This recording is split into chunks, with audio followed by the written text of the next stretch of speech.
Narito na ang mga nagtrending na kwento sa mundo ng social media.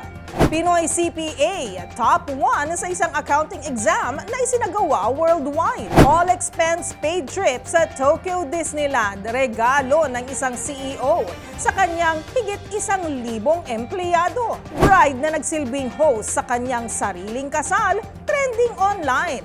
11-month-old Maltese Shih Tzu naging hyper nang makita ang fur dad. 20-year-old Pinay na si Sofia La Forteza nanguna sa third mission ng The Debut Dream Academy sa South Korea.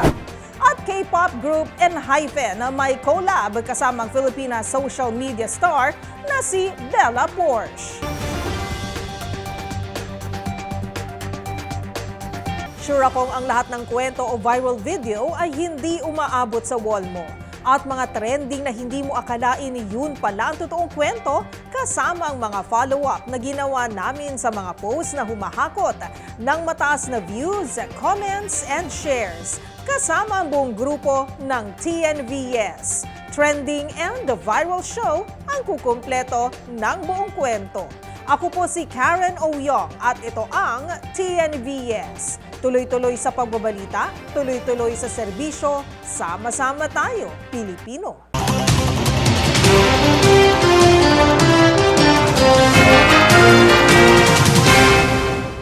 Para sa ating unang trending video, husay ng Pinoy.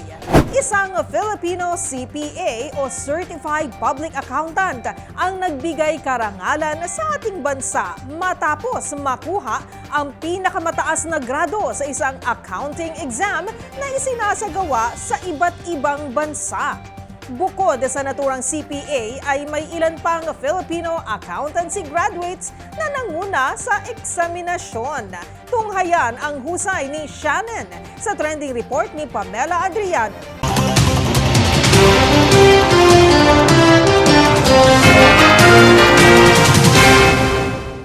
Isang Pilipino ang nanguna at nakakuha ng pinakamataas na grado sa isang accounting exam na isinagawa hindi lang dito sa Pilipinas, kundi maging sa ibang bansa. Nagbigay karangalan sa kanyang alma mater ang Certified Public Accountant o CPA na si Shannon Hagwani. Siya ang nakapagtala ng pinakamataas na score sa katatapos lamang na May to June 2023 Certified Management Accountant o CMA exam. Nagtapos si Shannon bilang cum laude mula sa University of Santo Tomas nito lamang 2022 at pumasa ito sa Certified Public Accountancy Licensure Exam noong October 2022. Ang CMA examination ay isang certification test para sa management accountants na kinikilala internationally at siyang nagbibigay ng oportunidad sa mga pumasa rito para mai-apply at may practice ang kanilang natutunan abroad. Ang namamahala sa CMA examination ay ang Institute of Management Accountants, isang worldwide association ng nasa mahigit 140,000 accountants. Maliban kay Shannon ay pumasa rin ang iba pa nating kababayan na sina Grace Louie ng De La Salle University at Shania Lozano ng Mindanao State University, Iligan Institute of Technology.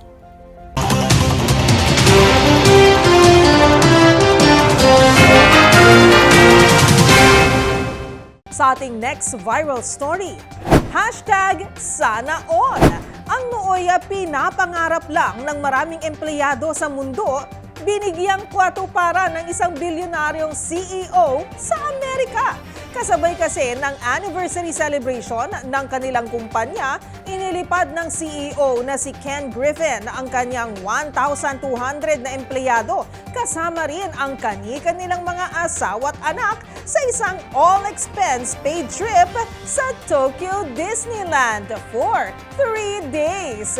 Sabay-sabay tayong mapasana all sa trending na kwentong hatid ni Arnold Herrera.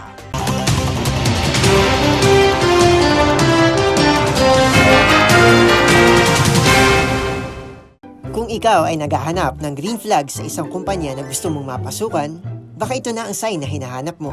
Pasabog kung pasabog. Ganyan mailalarawan ang naging regalo ng bilyonaryong CEO na si Ken Griffin sa kanyang higit 1,000 empleyado sa Asia Pacific. Mula sa Hong Kong, Singapore, Sydney, Shanghai, Tokyo at Gurugram. Bahagi ng anniversary celebration ng kumpanyang Citadel sa Amerika, isinama sila ni Ken kasama rin ang kani-kanilang pamilya sa isang all-expense paid trip papunta sa Tokyo Disneyland mula October 27 hanggang 29. Dito, sinagot niya ang lahat ng gastusin sa biyahe, pagkain, tickets, hotel accommodation at maging sa childcare. But wait, there's more. Kinomisyon din ng CEO para sa isang pribado at mala-concert na performance ang bandang Maroon 5 na kilala sa mga kantang Sugar at Payphone. Kasama din sa lineup ang Scottish DJ na si Calvin Harris. Ang naturang bakasyon ay pasasalamat at pagdiriwang umano ni Ken sa hard work na ipinamalas ng kanyang mga empleyado ngayong taon.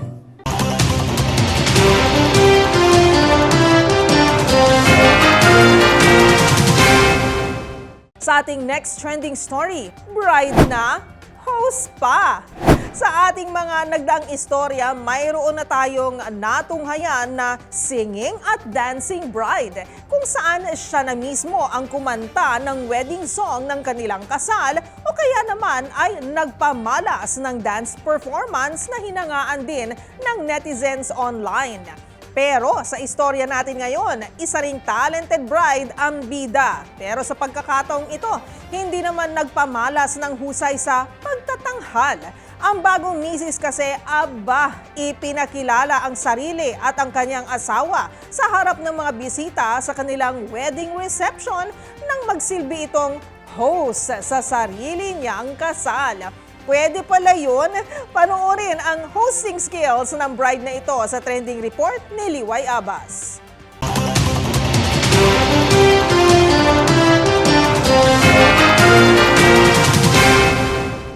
Sa dami na nating nasaksihang talented brides, parang nakakaramdam na yata ng pressure ang bawat ikakasal dahil to the highest level naman kasi ang iba rito. May singing bride na nagpakilig sa netizens at mayroon ding dancing bride na nag-iwan ng wow factor online na tila ba hindi naman alam ng soon-to-be wives na requirement pala ito. At ito na nga, may dumagdag na sa listahan dahil ang video ng bride na ito viral sa social media dahil siya lang naman ang nagsilbing host ng kanyang kasal. Tama ho kayo ng dinig. Ang bride na si Shane, ipinamalas ang kanyang nakakamanghang hosting skills sa kanilang wedding reception with high level of energy pa nang ipakilala sila ng kanyang mister. I have the yes. Ding, to have this kind of introduction. Are you ready? Come on, I can hear you. Are you ready? Let's go. Please help me welcome Shane. Speaking. Si Shane ay isang event host na talagang kaliwat kanan ng hosting gig dahil na rin sa kanyang husay sa larangang ito. Ang netizens, napabilid na lang sa kanya at nasabi ring malaking tipid ito dahil hindi na kinakailangan pang mag-hire ng host dahil siya na rin mismo ang makakagawa nito sa sariling kasal.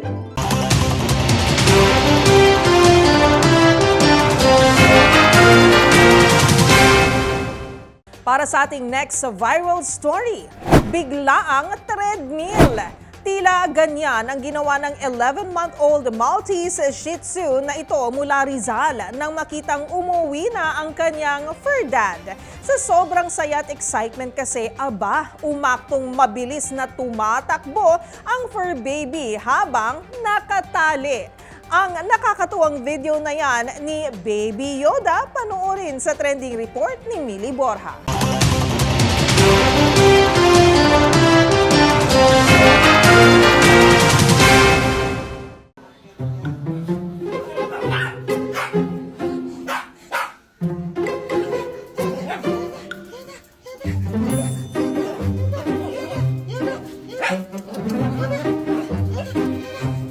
Ang viral video na ito ng 11-month-old Maltese Shih Tzu na si Yoda ay nagbigay good vibes online. Kitang-kita kasi kung gaano ito ka-hyper at ka-excited nang malamang nakauwi na ang kanyang fur dad na si JR. Kwento nito, ganito raw talaga palagi ang tagpo sa tuwing nakikita siya ni Yoda na nakauwi na sa bahay. Hindi rin naman ito masisisi ang alaga dahil 1 hanggang 2 beses lang naman pala itong nakakauwi sa kanila.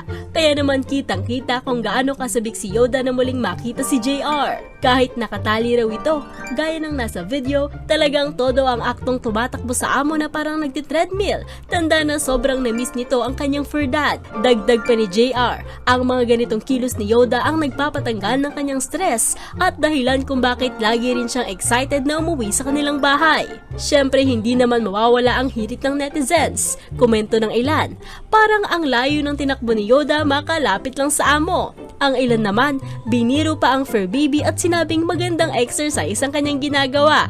Ang viral video ni Yoda umabot na sa 97.8 thousand views.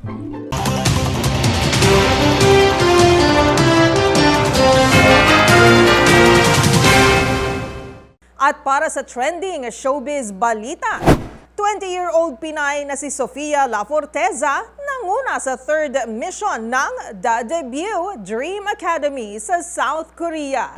At K-pop group ENHYPEN may collab kasama ang Filipina social media star na si Bella Porsche. Mga detalye sa report ng ating Showbiz Angel.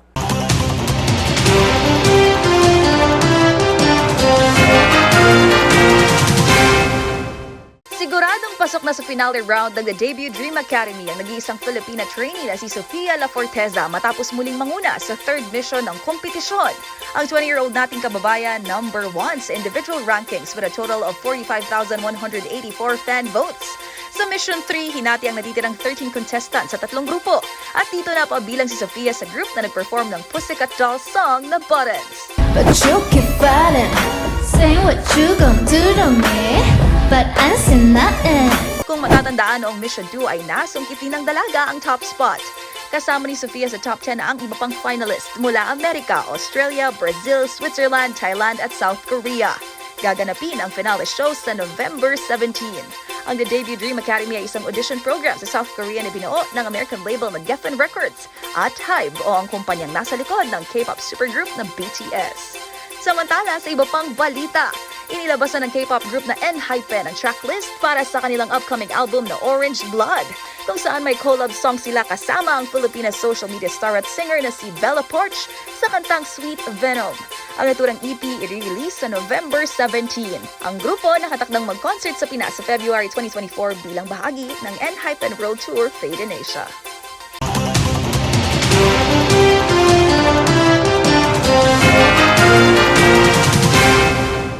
Isa na namang episode ng mga nagpa-wow, kinagiliwan at iba't ibang mga insidente ng mga nag-viral na kwento ang ating napanood.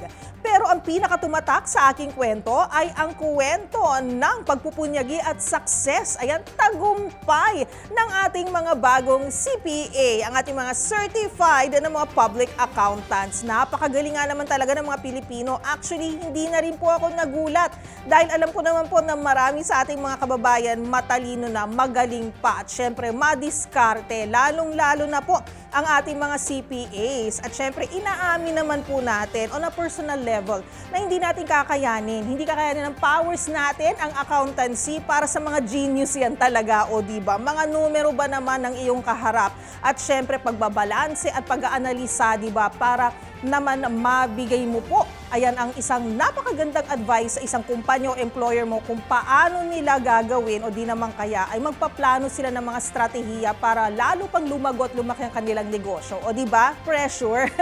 Kaya naman itong mga estudyanteng ito ay mga CPA na po pala, no? Congratulations sa inyo. Ay talaga namang nakaka-proud. At syempre, I'm sure proud na proud din ang kanilang mga mahal sa buhay, ang kanilang pamilya, mga kaibigan at kaanak. At syempre, hindi lang naman nag-iisa si Shannon dyan. Marami din siyang mga kasabay ng mga Filipino CPAs din. Kaya naman galingan ninyo. Ayan, at sana lahat ng inyong mga pangarap ay matupad. At syempre, sana naman ay makahanap kayo ng maganda at maayos sa trabaho dito sa Pilipinas. So, di ba, baka naman kasi iwanan nyo na rin kami dito at mag-abroad. O di ba, kailangan namin kayo dito para naman po maging malakas, matatag at syempre maging mayaman at maging of course matagumpay din po ang ating bansa sa tulong ninyong mga fresh grads at mga bagong CPAs. Kaya naman kung meron din kayong mga katulad na istorya ay i-share nyo na yan sa ating comment section. O kaya naman itag nyo rin kami sa TikTok at DZRH News. At yan ang mga kwento sa likod ng mga nagva-viral na video kasama ang buong grupo ng TNVS, Trending and the Viral Show. Assignment namin na kapag may nag-trending, aalamin, bubuin at i-follow up namin ang mga detalye para kapag nakita mo ang viral video na may nag-share, ikaw na ang magdagdag na may impormasyong nalaman mo sa TNVS, Trending and the Viral Show.